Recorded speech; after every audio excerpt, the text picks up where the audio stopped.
DFA Online. News and events from different Philippine embassies and consulates around the world. DFA Online. Here on Radyo Pilipinas World Service.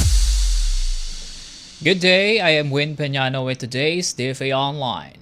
The Philippine Embassy in Jordan has inducted the newly elected officers of Kalinangan Aman, a Filipino cultural group promoting Philippine arts and heritage abroad.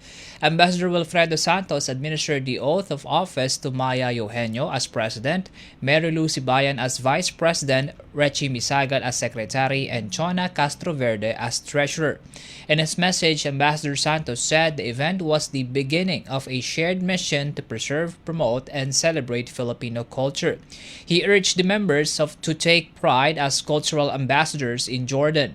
Kalinangan Aman was formed to showcase Filipino dance and music. The embassy expressed full support for the group as part of its cultural diplomacy and community engagement. DFA Online. Here on Radyo Pilipinas World Service. In our news, in observance of Maritime and Archipelagic Nation Awareness Month, the Philippine Embassy in Jakarta joined regional discussions on coastal management and the South China Sea. Chargé d'Affaires Gunaranao Musor led the Philippine delegation to the 20th Working Group meeting on coastal zone management and the 34th workshop on managing potential conflict in the South China Sea, held September 17 to 19 in Bali. Department of Environment and Natural Resources official Mariglo Ursaida Laririt presented the Philippine perspective on marine biodiversity and coastal management, highlighting the country's 2024 to 2040 biodiversity strategy and action plan. Chargé d'Affaires Musor stressed that as a maritime and archipelagic nation, the Philippines puts maritime concerns at the center of its policies, urging regional cooperation to address common environmental challenges. The event gathered representatives from Indonesia, China, Vietnam, Chinese Taipei, and other stakeholders, and included field visits on sea turtle conservation and marine protection efforts. DFA Online. Here on Radyo Pilipinas World Service. More news from the Philippine Service Post. Philippine Ambassador to Pakistan Dr. Emmanuel Fernandez joined the third quarter meeting of the ASEAN Committee in Islamabad, hosted by the Royal Thai Embassy.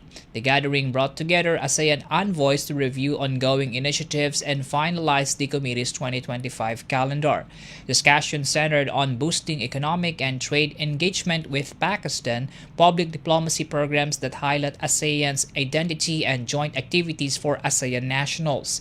The Philippines reaffirmed its commitment to work closely with fellow ASEAN missions in strengthening cooperation, friendship, and ASEAN-Pakistan ties. DFA Online. Here on Radyo Pilipinas World Service.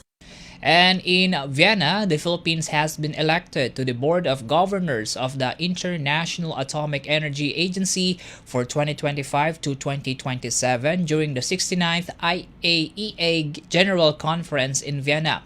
Elected by acclamation, the Philippines gained broad support, particularly from developing nations and countries beginning nuclear energy programs.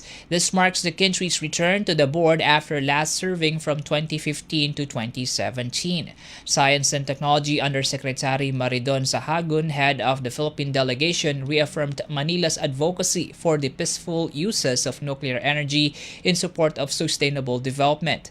Ambassador Evangelina Bernas, permanent representative to the IAEA, said the Philippines election reflects the voice of emerging nuclear states and pledged to ensure nuclear technologies serve communities and uphold international rules. The Philippines joins 34 other nations on the IAEA's policy-making board, which oversees nuclear safety, security, safeguards, and technical cooperation. DFA Online. Here on Radyo Pilipinas World Service. And it wraps up today's DFA Online. For Radyo Pilipinas World Service, I am Win Peñano. Good day. DFA Online. News and events from different Philippine embassies and consulates around the world. DFA Online.